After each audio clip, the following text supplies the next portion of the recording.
Hey guys, what's up? This is Jim. Welcome back sa YouTube channel natin, and today gusto ko lang mag-update sa mga pangyayari bakit hindi na ako naging active dito sa YouTube So, ngayon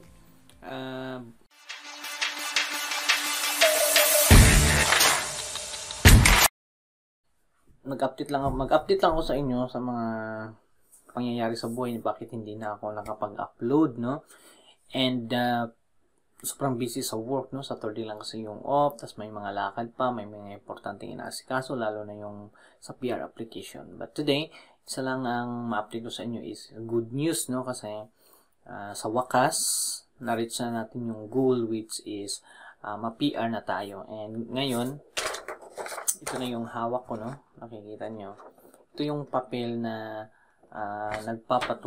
nagpapatunay na PR na tayo. Okay?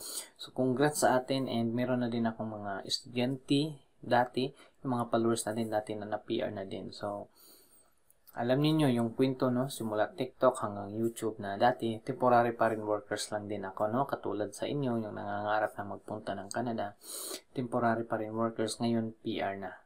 Okay? Yan yung isang kagandahan at yan yung isang good news sa lahat. And along my journey sa pag-apply ng PR, DIY lang din. Okay? Nag-DIY lang din ako. Wala din akong consultant, wala akong ibang inasahan, kundi ako lang. Okay? And siguro gagawa ako ng video kung paano mag-apply ng PR. Sabihin nyo sa comment kung gusto niyo paano mag-open ng account sa PR portal, and then mag-upload ng mga documents, hanggang sa masundan ninyo yung buong proseso, paano ako nag-apply ng PR na walang consultant. If gusto ninyo, mag-comment daw kayo sa baba, Kasi kung makita ko maraming magko-comment, gagawa tayo ng example na gawa tayo ng dami email para makagawa tayo ng portal, sa PR, and then para masundan ninyo. Okay? So, let me know kung interested kayo para di na kayo mag-hire ng consultant or agency na gagawa para sa inyo. Okay?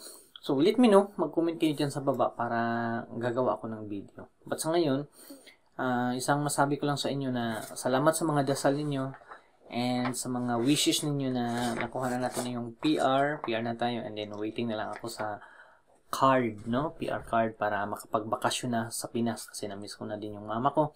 And I hope na balang araw kayo din, ma-PR na kayo dito sa Canada, makasama na niyo yung anak niyo, yung pamilya niyo, kasi alam ko, naintindihan ko yung feeling na sa pagiging OFW, matagal tayong nagtatrabaho sa ibang bansa, malayo tayo sa anak, sa pamilya natin, sa mga natin, mga kamag-anak natin, malayo tayo, di ba?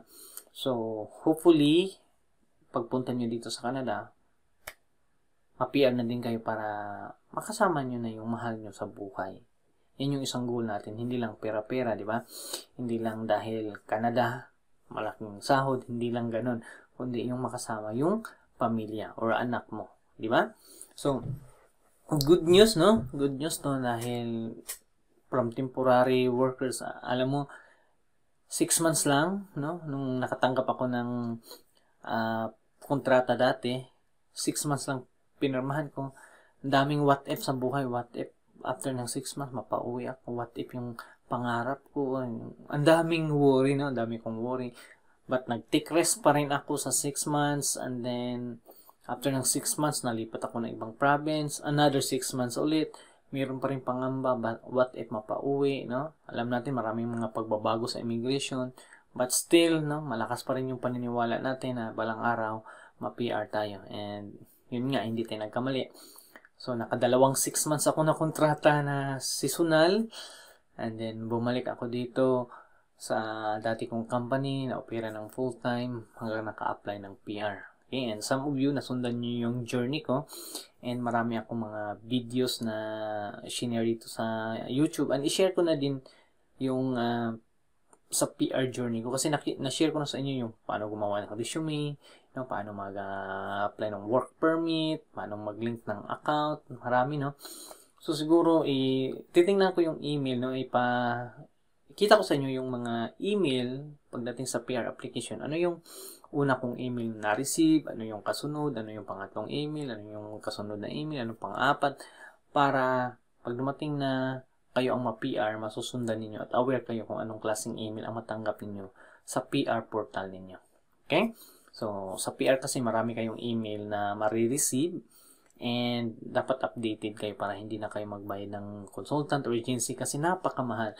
May mga kasama ako na nag-consultant, ang bayad nila is isang tao 1,500. Okay? Ang 1,000 cad, mga nasa 40K. So, mga 60, no? 60,000 sa piso. Medyo mahal, no? Isang tao. What if apat kayo, isang pamilya? What if 5 kayo? Ang dami niyong babayaran, di ba? And marami na din akong na-assess na isang pamilyahan, no? Isa sa lang pamilya at 3 anak, 5 ang anak. Nag-apply ng PR, nag-DIY lang din. And ngayon, on process na, malapit na din silang ma-PR.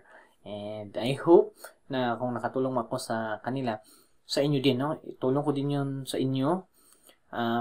Gawa tayo ng, let me know sa comment, gawa kong video, no? Kung paano gumawa ng PR portal, anong mga dapat i-upload dun, anong step by step natin para masundan ninyo at hindi na kayo magbayad ng malaking pera sa mga consultant. Gusto nyo ba yun? Let me know, no? Mag-comment kayo na yes, gusto namin yun. Gagawa ako para masundan ninyo, para hindi na kayo magbayad pa. Okay? So, yan lang muna yung update ko sa inyo, no? Medyo natahimik ako for 5 months, 4 months ba siguro? Tagal-tagal, and last ko na upload is yung paano mag-biometrics, paano mag-set ng appointment, paano mag-book ng appointment sa sa biometrics ng pamilya nyo sa Pinas or dito sa Canada. Yan yung last ko na tandaan ko na upload, and then i-share ko sa inyo yung mga next step, which is what if may lacking na document sa ninyo, PR ninyo. What if merong hinihinging additional documents yung IRCC, paano nyo i-upload and saan ninyo i-upload, okay? And i-share ko yan sa inyo. But first, doon muna tayo sa mga paano ba gumawa ng PR portal, no? Anong mga i-upload kasi doon tayo nagsisimula. Yan, through DIY lang din, okay? Yan yung kagandahan kasi nandito kayo sa DIY Canada na channel, which is lahat dito is more on DIY. So, makasave kayo ng pera.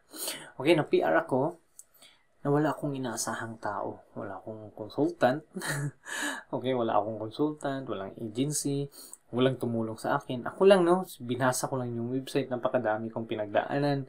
Ang dami ding sakit sa ulo, but hindi nyo na maranasan yun kasi na-experience ko na, and I hope na magkaroon na kayo ng peace of mind sa pag-apply ng PR. Okay? And i-share ko din yung timeline ng PR ko. Ito yung after 3 months, ito yung natanggap ko. After 2 months, ito yung natanggap ko. Para aware kayo sa magiging journey ninyo sa PR. At saka updated kayo kung kailan ninyo matatanggap yung next email, ano yung expected date na kayo ma-PR. Okay? So, sa ngayon, yan lang muna yung i-update ko sa inyo. Yan lang muna yung i-vlog ko ngayon na to inform you na PR na tayo, no? So, yan yung isang kagandahan, PR na tayo. And waiting na lang sa PR card para makapagbakasyon sa Pinas. Salamat sa mga dasal ninyo, no? Sa mga naniniwala sa atin sa DIY Canada. Thank you so much, and napaka-importante na kahit wala tayong mga maraming pera, pwede natin na maka-apply ng permanent residence dito sa Canada or work permit through DIY. Okay?